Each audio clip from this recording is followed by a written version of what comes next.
terceiro grande pilar da produtividade, que é exatamente o direcionamento.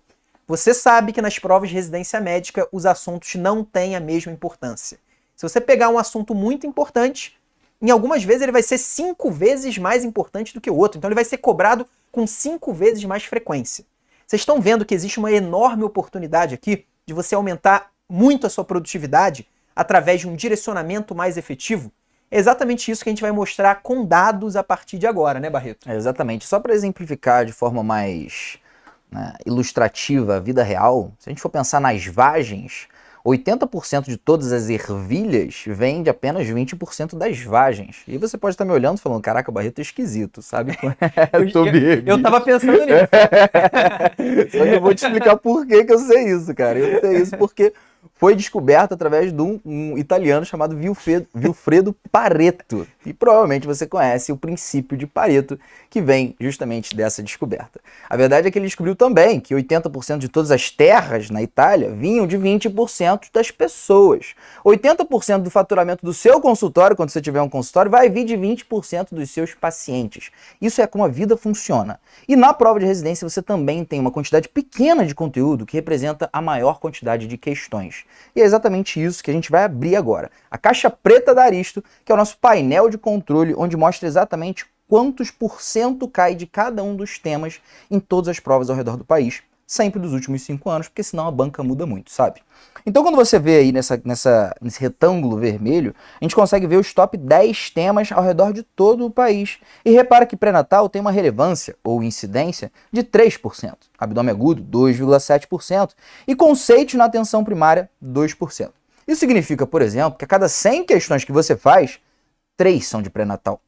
Ah, tudo bem, Barreto. Então tem temas que são muito importantes. Agora, tem temas que são muito pouco importantes, comparativamente, pelo menos.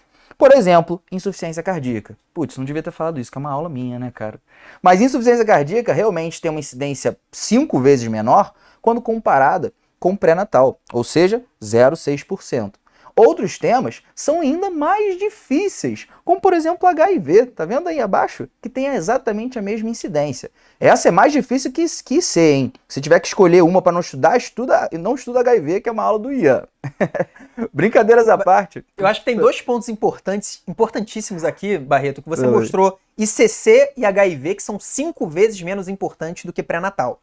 Eu diria que a maioria das pessoas gasta mais tempo para estudar insuficiência cardíaca e HIV do que para estudar pré-natal, porque as pessoas normalmente consideram pré-natal mais fácil. E esse é um grande problema, porque a gente acaba direcionando de maneira equivocada a nossa atenção e o nosso estudo. Então toma muito cuidado com isso. Se você tiver um direcionamento errado, você pode, na verdade, dar um grande tiro no seu próprio pé. Porque você pode, ao invés de ter um direcionamento que vai te ajudar a aumentar a produtividade, você pode ter justamente o contrário, um direcionamento que vai te atrapalhar. É a mesma coisa daquela pessoa que prefere estudar por mais tempo os assuntos que ela gosta mais. Normalmente os assuntos que a gente gosta mais são os assuntos que a gente precisa menos estudar, que a gente já domina os conteúdos. Então toma cuidado que o direcionamento ele pode ser a favor ou pode ser contra. E o segundo ponto que eu queria abordar, o Barreto brincou aí sobre a questão de, cara, se for para escolher um para não estudar, você não estude HIV. Na verdade, a gente não propõe de forma alguma que você deixe de estudar esses assuntos. Insuficiência cardíaca é muito importante, HIV é muito importante, inclusive aquela incidência de 0,66, ela não é tão baixa não. Significa que a cada 2 provas vai ter uma questão de insuficiência cardíaca ou de HIV, né, e de HIV normalmente, na sua prova. Então, não é uma incidência baixa e a nossa ideia não é você deixar de estudar alguma coisa para estudar outra.